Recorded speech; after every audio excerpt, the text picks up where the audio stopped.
Whether you have a full-sized Showtime rotisserie and barbecue oven or one of the smaller compact units, your optional accessories and features may vary a bit, but this instructional video applies to all models. The Platinum Digital full-size model, the black jog dial timer model, the popular full-size model from Ron's TV show, and the newer Showtime rotisseries, the smaller ones, the Compact Plus and the Junior Showtime. Good Housekeeping magazine tested Showtime and reported the product is well designed and easy to use, and they gave it 9 stars out of 10. Congratulations on having the finest rotisserie ever made. These were created by the American inventor Ron Popeil. Ron was recently recognized as one of the 25 most influential people who has changed the way we eat, cook, and think about food. Use your rotisserie and make delicious chickens, ducks, pork roasts, hamburgers,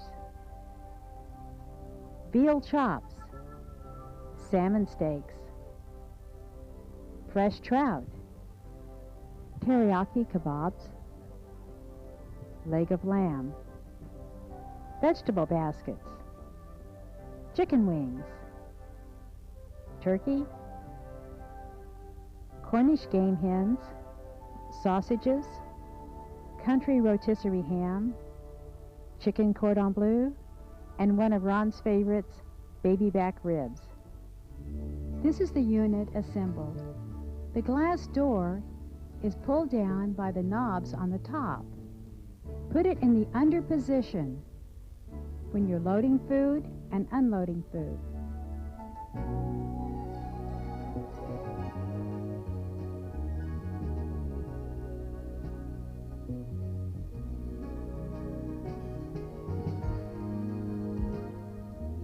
This is the drip tray and grate cover, the spit wheel assembly, and in the back behind the heating element is a heat reflector. It easily comes out, and you'd want to wash this once in a while.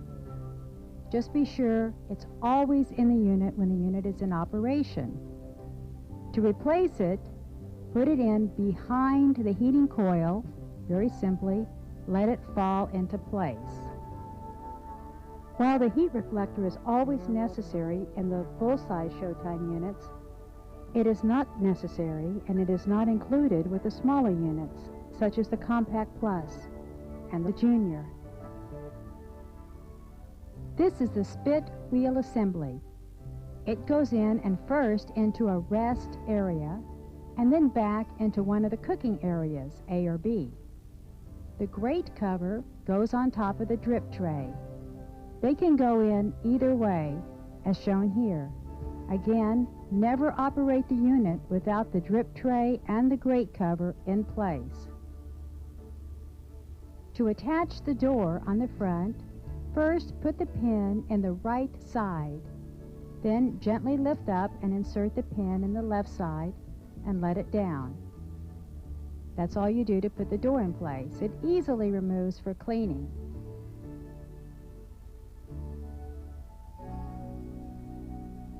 Now it's your turn, Ron. You tell them about the spit wheel assembly. This is the spit loading base that comes with every unit. I'm going to set that on there like so, and I'm going to take the other gear wheel and I'm just going to match it up. Once they're matched up, you press down and it's ready to go into the rest area. Now let me explain some of the inner parts of the machine here. Over here is the rest area.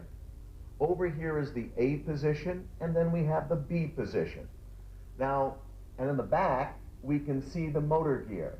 That's what makes everything operate. Now let's go back to the A position. The A position, and I'm going to set it first in the rest area, and then into the A position.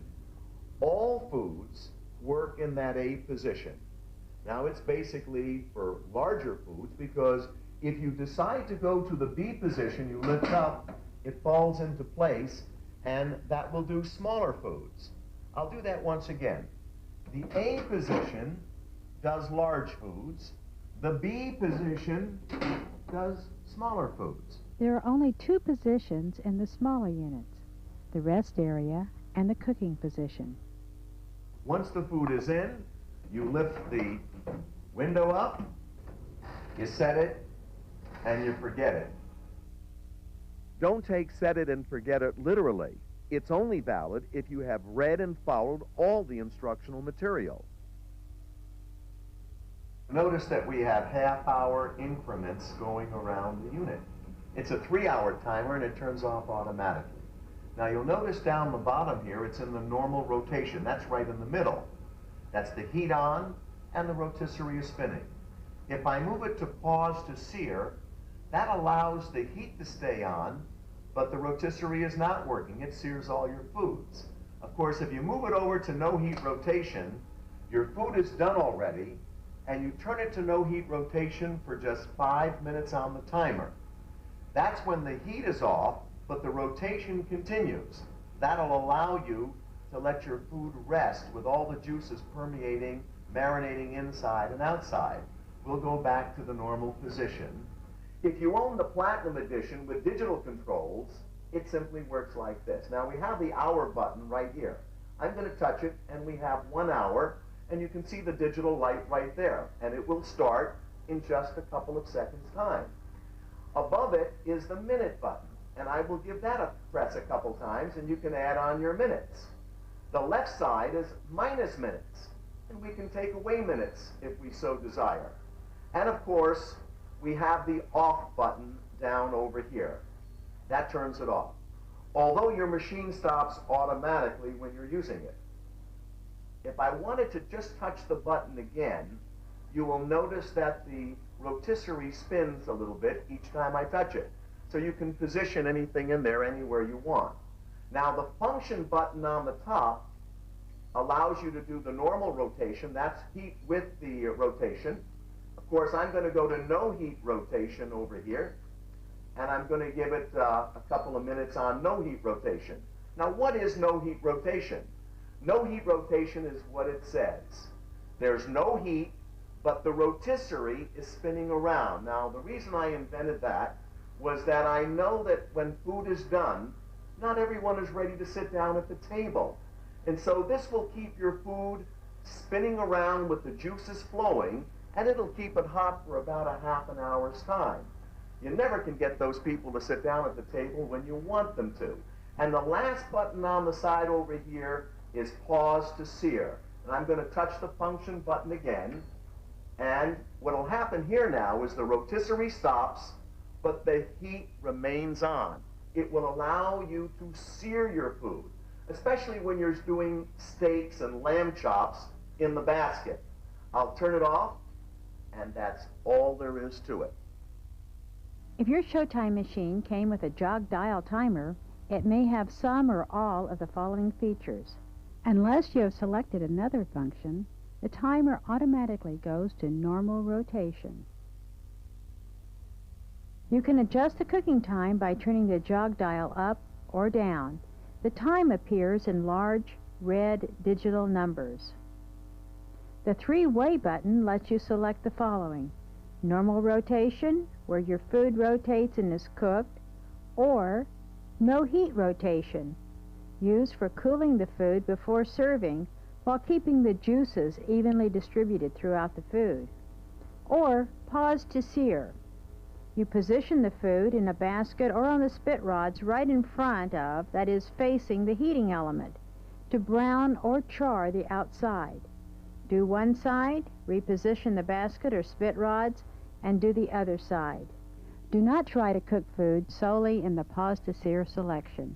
It will burn. Use it for a few minutes on each side to char the outside of steaks and other foods. Then select normal rotation and set the time to finish cooking.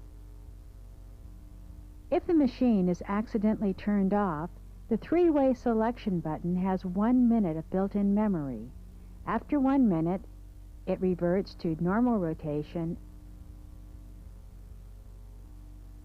The warming feature automatically sets 1 hour of warming when you push the warm button. You can increase or decrease the warming time by turning the jog dial just after you select the warming button. You can set the warm selection while your food is cooking too.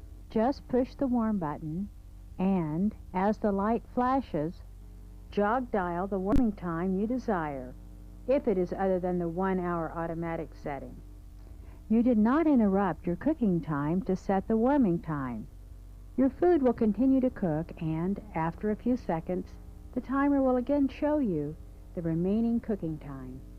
Then, when cooking is done, it will automatically go to your preset warming time. Note the numbers and orange light both flash during warming. A special position feature. To align the food in front of the heating element, or to align it for easy removal from the rotisserie, hold down the off button.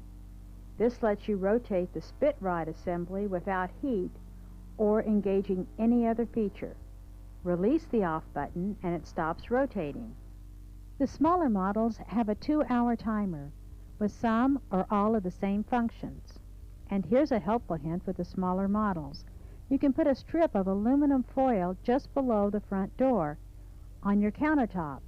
It'll collect any moisture or grease, especially from larger foods. Now let me show you how to put the meat on the spit rods. I'm going to take the meat, I'm going to set that on the platform like that, and I'm just going to drive it through like so. Beautiful. I'll put this on one side, and then the other side, snap it down, and then I'll go right into the rest area. And then I'll just slide it over. Next item is just slide it back, and it's ready. Pick it up, set it, turn it on, forget it.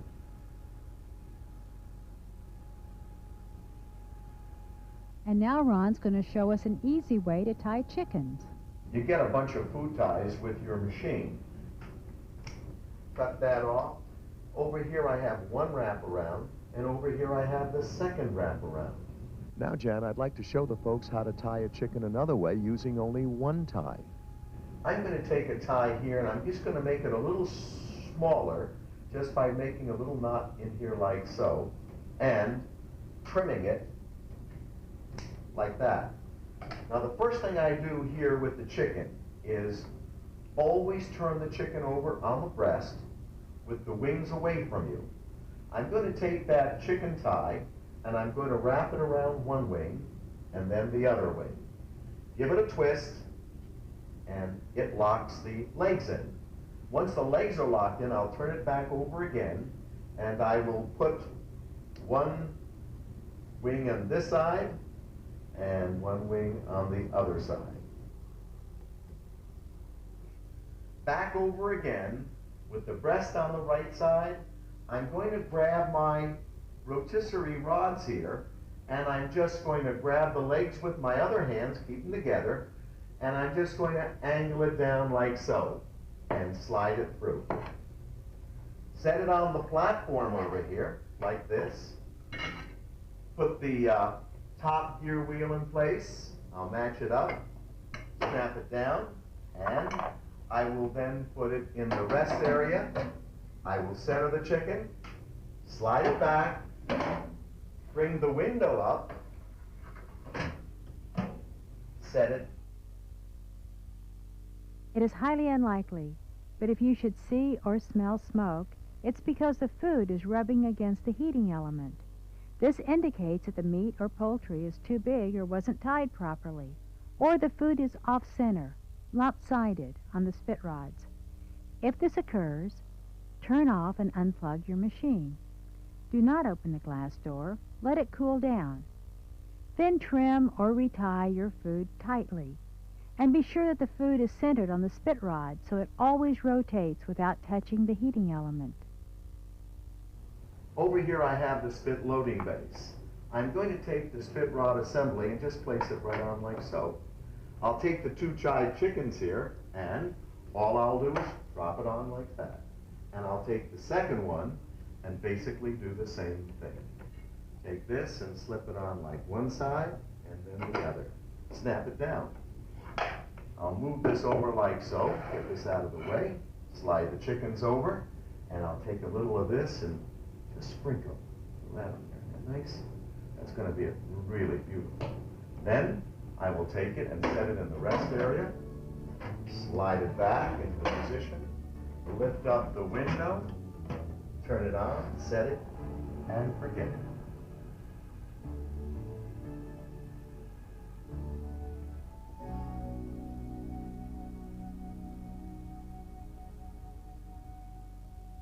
Here I have the basket, and of course I have the lid over here. I have 4 different salmon steaks here. I'm going to take and place one over here and one on this side, and I'll just mesh it in and just slide it over. I'll do this side over here like so. This is pretty darn simple. A child can do it. I have some lemon, and I'll touch that over here, both sides. Sprinkle a little dill on here. Kind of looks kind of nice, doesn't it? I think so. And I'll take the bar over here, and I'm just going to stick it in one side, and it's very important that the fish does not move around on the inside. Now, over here, I'm going to take my platform, and I'll set the unit on like so. Take this over here, and just match it up. Match it on one side, and then the other side, and just slide it down like so. It's as simple as that. I'll put the lid on. This is pretty simple. Snap it on, take it, set it in the rest area, slide it back, lift this up, set it, and forget it. That's all you do to do your work.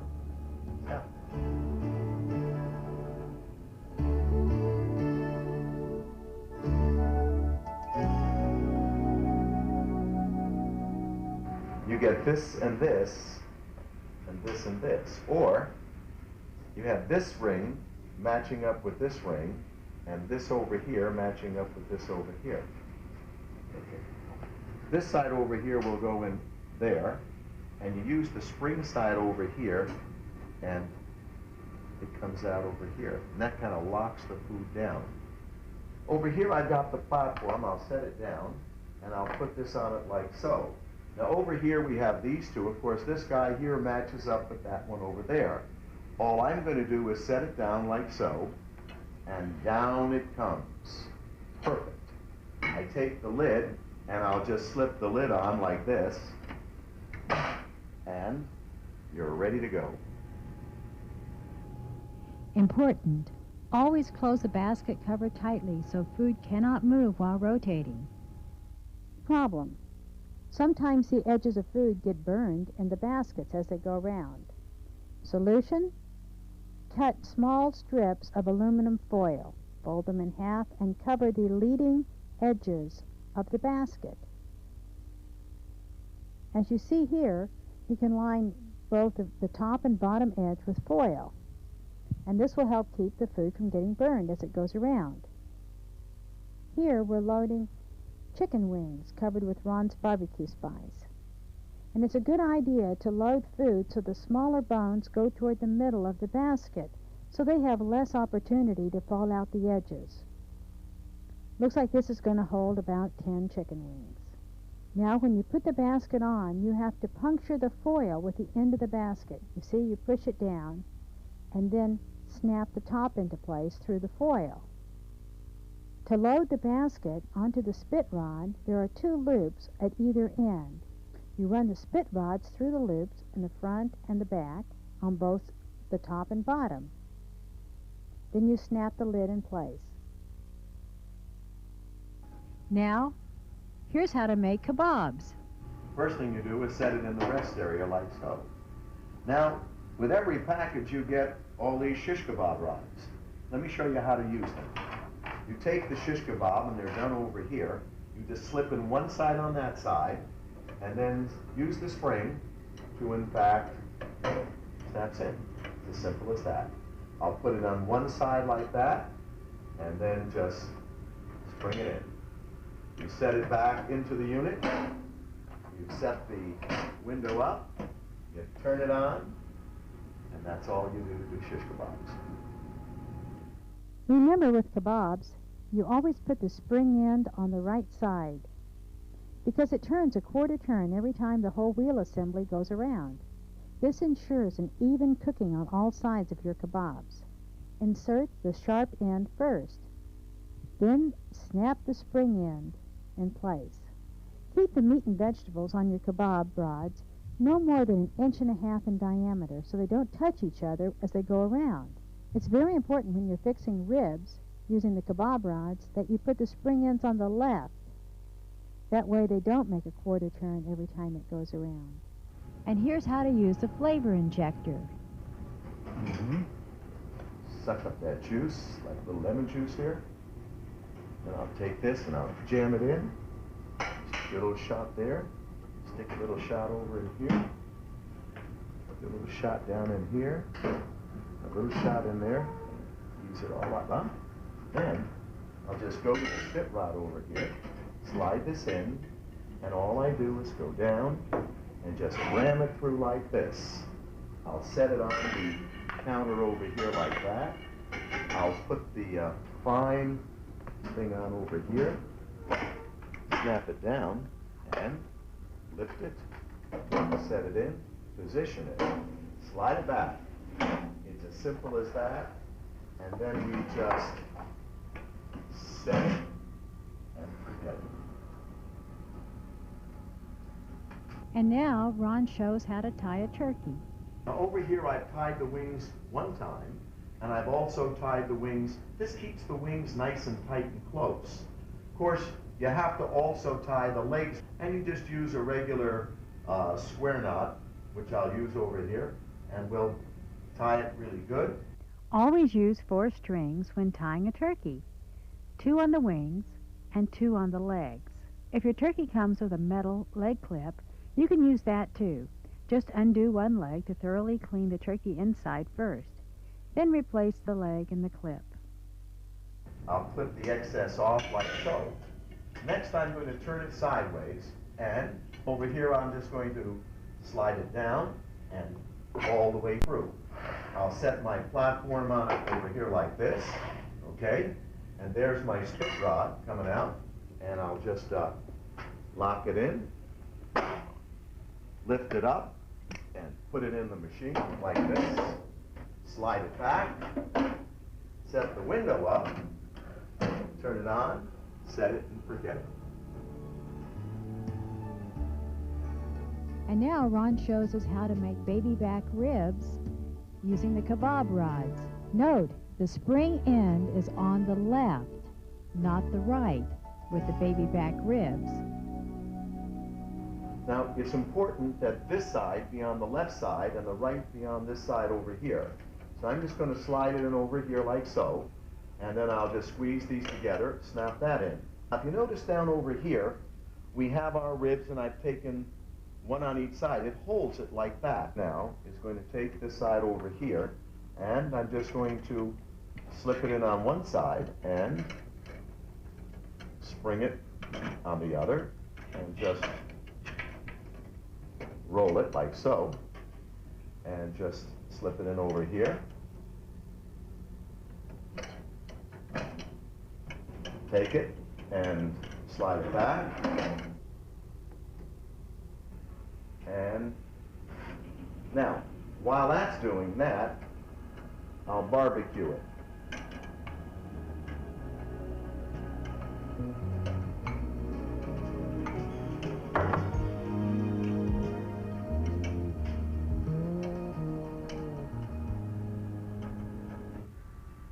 You have rubberized gloves. I'm going to slip my glove on over here, and I want you to know, though, you can use any kind of gloves that you may have in your house. And by the way, these gloves are in fact rubberized.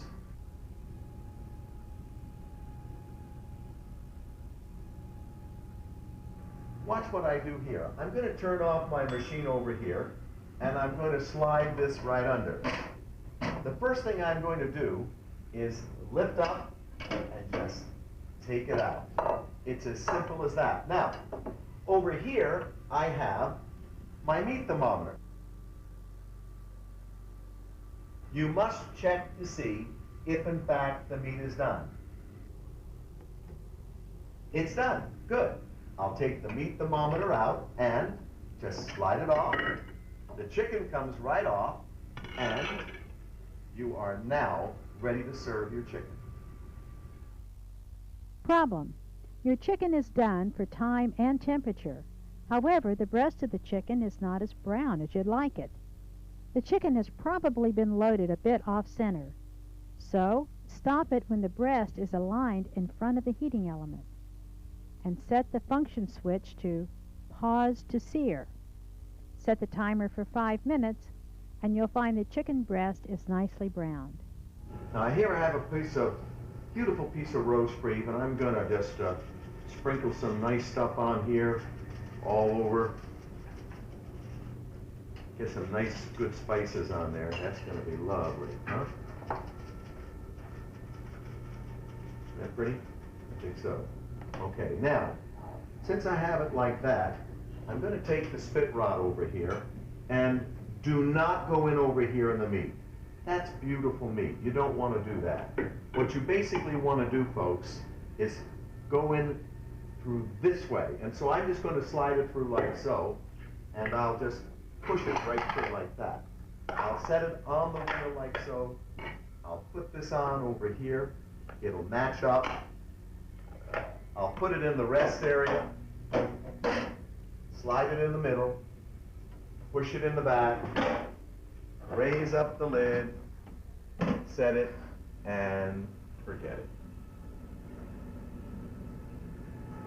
Here we have a 9-pound standing rib roast. It's been in for well over a couple hours now, and it's just running smoothly. It's very important that, as you see, the bones on the left be on the left side and not on the right side, so they could possibly hit the gear, which causes everything here to work. Problem. You can see or smell smoke because the food is hitting or coming too close to the heating element. If you don't center the food properly, or load it properly, or trim off the excess fat, or if your food is too large, this could happen. Here's an example of a roast that was not loaded properly onto the spit rods. It catches on the heating element and burns. Always check on your food from time to time.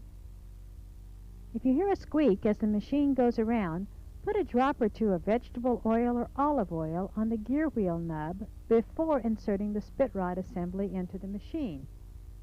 Or use the end of a kebab rod dipped in oil and drop it onto the nub like this as the machine turns. Or you can even use a straw. But be careful if you do it when the machine is turning. These parts get very hot. Discoloration. Some discoloration over time is to be expected when you work with hot food. It's normal, and it will not affect the function of the machine.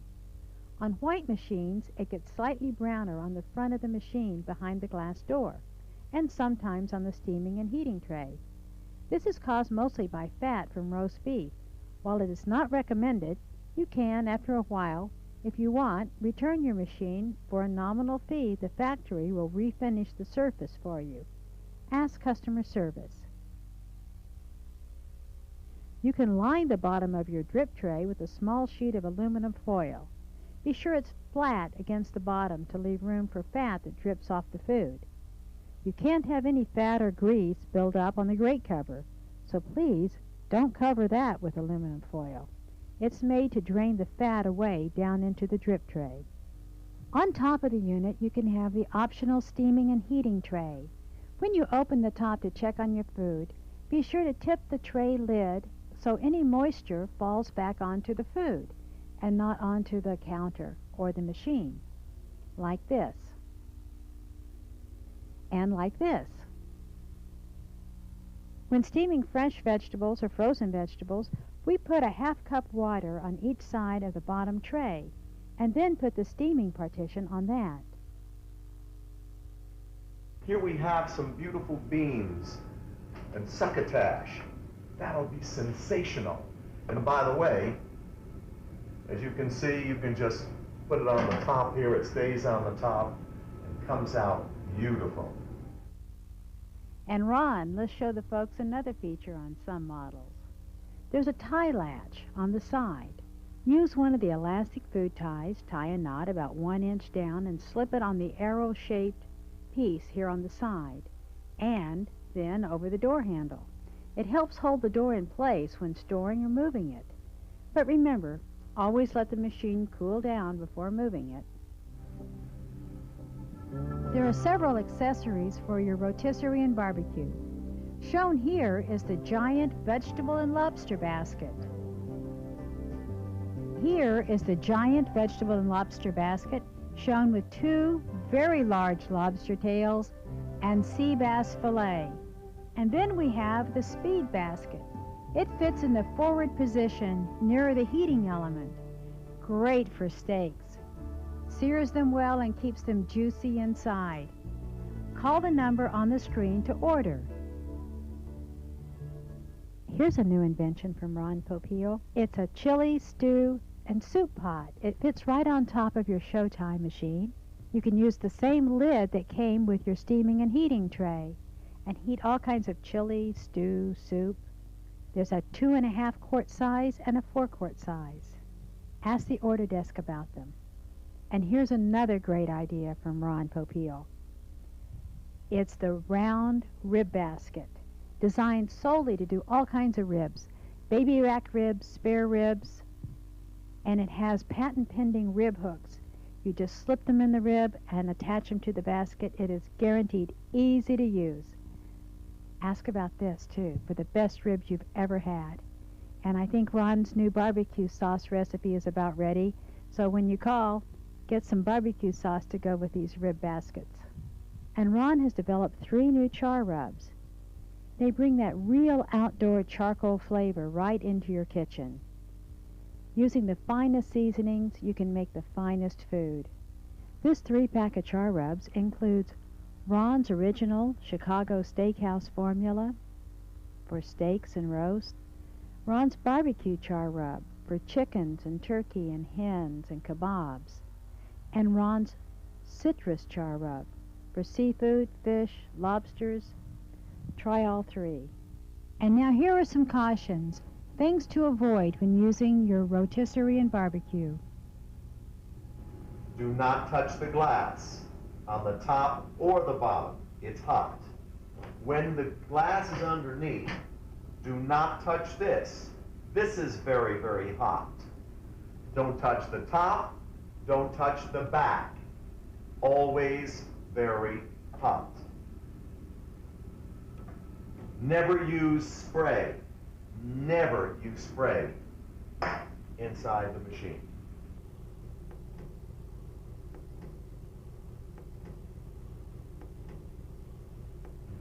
Don't touch this. This is very, very hot, okay? Never grab that. You'll burn yourself. Never touch the sides over here.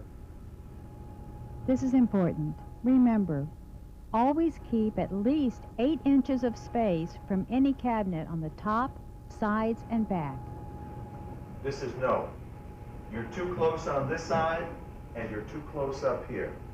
This is no. Hot, hot, hot, hot. Do not touch. Important.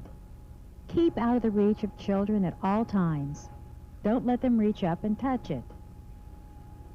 Important. Do not put charcoals or any foreign objects in the machine. Important. Do not move rotisserie when it's hot or loaded with food.